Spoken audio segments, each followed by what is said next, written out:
ค่ะไม่สงค่ะมันนี่ก็เป็นวันที่13ค่ะเนาะก็ติเลยฮู้เย้าค่ะเนาะว่าไผที่เป็นผู้กำดีอันเขาตีแจกปั๊บในนั้นนะคะเนาะในตีแจกเขาตีกัดตัวในคอมเมนต์ว่าอันเขาปันปักเปิงวันไว้ว่าตีรายการ Subscribe ตีอัน YouTube แฮเย้าก็เอามาคอมเมนต์เย้าก็แชร์กันในค่ะเนาะตีเป็น3อัน Subscribe เอามาคอมเมนต์เย้าก็แชร์กันในค่ะเนาะเพราะว่าเฮ็ด3เพราะว่าใน3อันนี้เฮ็ดอันไรนึงก็ผมมาติ่มมีส่วนนะค่ะนะ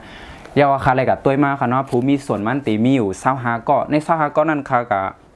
เลยกับเตรียมเอาจึงไม่ใส่ไว้ในก๊อกที่ไหนค่ะเนาะมีซึ่ง25ก้อนใส่ไว้ในเขาตีมาจกตัวไผ่ตีไรไม้1ไม้2ไม้3ในค่ะเนาะอันจกเนี่ยคดีจกเอาไม้3การตั้งคณะตีเป็น3 2 1แล้วก็จังเป็นพิเศษมันในค่ะเนาะเอาเขาตีจกตัวค่ะเนาะเขาตีเขาให้ในคณะมีส่วนเหมือนกันคณะภายในเป็นกรรมดีกรรมให้ได้ก็หู้คณะเนี่ยค่ะก็ตัวเองก็แนวคณะอันนี้ตีเป็นไม้3คณะที่ไผ่ก็หัวก็ค่ะได้จกมาคณะไม้3เป็นอ่อนเล่นเจ้าเอ็กก้าในคณะเป็นก้อนในค่ะไม้3มันเนาะตีไม้จิ้งไว้กำเร็วคณะจองโฟกัสจังหันโอเคอันในคณะในไรไม้3หันเนาะโอเคก็ในคณะไล่ไม้3ในคณะกองไทยมีโฟกัสอ่อนแรงอ่อนเอาอีอันแรงเจ้าเอ็กกะในคณะเอาขาผมจมจำค่ะนั่นเป็นไม้3เขาเนาะเตรียมให้กันไม้3กำก็จังไกส่ง Facebook กับคณะว่าตีส่งปันตีไลฟ์พร้อมนั้นก็เพราะอยู่ที่ในก็ตีเอากับปันกันในคณะแท่งอันนึงค่ะไม้2คณะก็ในไม้2ใน25ก็ในไฟตีไลไม้2เป็นก็ในคณะโจกออกมาแล้วค่ะออกมาด้วยค่ะไม้2เป็นเจ้าเอ็นตาวัมซาเมืองอูในค่ะเนาะเจ้าเอ็นตาวัมซาเมืองอูจังหันค่ะจังหันกองจังโฟกัสโอเคเป็นก้อนในค่ะเนาะอันนี้เป็นไม้2ในค่ะนะโอเคไว้ในกำเจ้าเอ็นตาวัมซา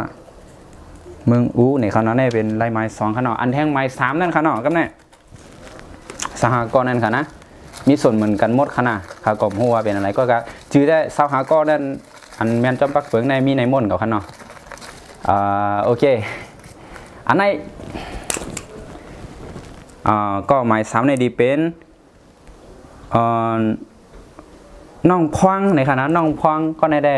อยู่เมืองใต้อยู่เมืองไทยกับพวกเรากำก็จังไงอินบ็อกซ์กะพออยู่เมืองไทยก็ตีส่งปันว่าอยู่เมืองใต้ได้ก็เดี๋ยวได้อุกันทั้งกำเราเหมือนจริงในคลิปบ้านนั่นเนาะอันนี้เป็นไม้ก็ในเป็นไม้1ค่ะนะน้องพองเมื่อกันนั่น321ในค่ะไหน321ในเป็นน้องพองในเป็นไม้1ค่ะเนาะไม้มือ1โฟกัสเป็นยังค่ะเขาไรไม้จิ้งไว้ค่ะเนาะต้องค่ะเมื่อไงลืมเขานั่นค่ะไม้1เขาเป็นเจ้าอ่อนเลี้ยงเจ้าเอ็กกะในค่ะเนาะไม้2เป็นเจ้าอินตาอุนซาเมืองอูไม้1ตีเป็นน้องพวงในคณะใน3ก้อนในคณะสังเกตว่าไผ่คะแนนอันไหลแล้วก็กับอุบกันเนาะคณะแล้วก็กับตกลงกันว่าใครเรียกกันห้ามใครเรียกกันหน้าจริงมันตีมีไผ่เฮดนิงเลดแล้วก็ไผ่เป็นปรับอ่านที่ในคณะสังคะแนนอันใดก็สังกล้องในกล้องถูกได้อุบกันด้วยคณะสังเกตว่าคะแนนอันไหลเนี่ยก็สังเกตว่าคะแนนก่อนเปียงก็ค่ะกำเนิดสุดค่ะเนาะไม้เสียเนี่ยเป็นพี่เสียนกันเนาะเมื่อกี้ลืมกันแล้วนั่นลืมลาดกะว่าเขาที่เอา321คน321แล้วก็พี่เสียนในทางก็ในเป็นก็พี่เสียนในคณะก็พิเศษว่าเป็นเจ้าเอ็กกาวัมซ่าในคณะเจ้าเอ็กกาวัมซ่าก็ในคณะจังโฟกัสโอเคก็ในคณะเดย์เป็นพิเศษมัน SP Special กันเนาะอันนี้เป็นเอ็กกาวัมซ่าเอาค่ะก็ตีมีกันได้แก่ครับจำหนังเมื่อในก็ก็อันนี้ก็ได้เป็นคลิปป๊อดแท้มาถ่ายในว่า